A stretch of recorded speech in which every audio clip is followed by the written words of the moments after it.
Hello and welcome. आप सुन रहे हैं Hindi moral story podcast with Meetu Sharma. आज की कहानी का नाम है 3 चोर। एक बार की बात है, किसी शहर में रमन, घीसा और राका 3 चोर रहते थे। तीनों को थोड़ा थोड़ा विद्या का ज्ञान था। तीनों चोरों को विद्या का ज्ञान प्राप्त होने के कारण बहुत घमंड था।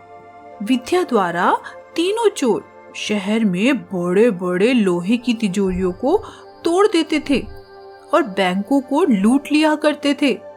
इस तरह तीनों चोरों ने शहर के लोगों की नाक में दम कर रखा था। एक बार तीनों चोरों ने एक बड़े बैंक में डकैती करके सारा माल उड़ा दिया। तब पुलिस को खबर हुई तो तीनों चोरों को पकड़ने के लिए पुलिस तलाश करने लगी, मगर तीनों चोर पास ही के एक घने जंगल में भाग गए। तीनों चोरों ने देखा कि जंगल में बहुत सी हड्डियां बिखरी पड़ी हैं।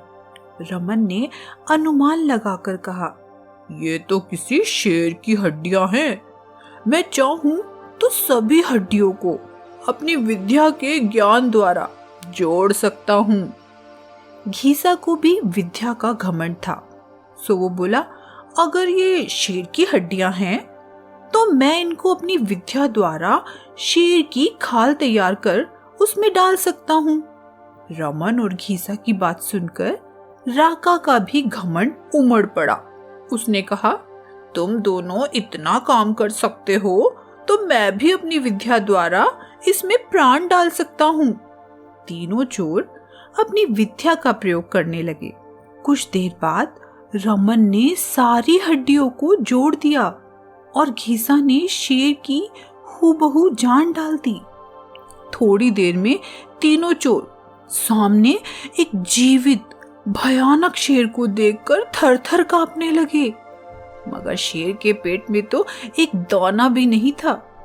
वो भूख के मारे गरजता हुआ तीनों चोरों पर हमला कर बैठा और मार कर खा गया। शेर मस्त होकर घने जंगल की ओर चल दिया। तो बच्चों, इस कहानी से हमें क्या शिक्षा मिलती है?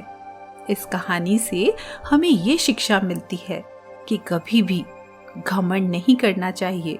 घमंडी को हमेशा दुख का ही सामना करना पड़ता है।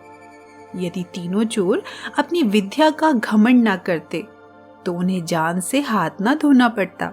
Moral stories in Hindi podcast का ये एपिसोड आपको कैसा लगा, मुझे जरूर बताइएगा दोस्तों। और हम एक बहुत ही अच्छी और एक नई कहानी के साथ जल्दी मुलाकात करेंगे यहीं पर इन हिंदी मोरल स्टोरी पॉडकास्ट। तब तक के लिए अपना ध्यान रखिए और अच्छी अच्छी बातें सीखते रहिए। Bye bye.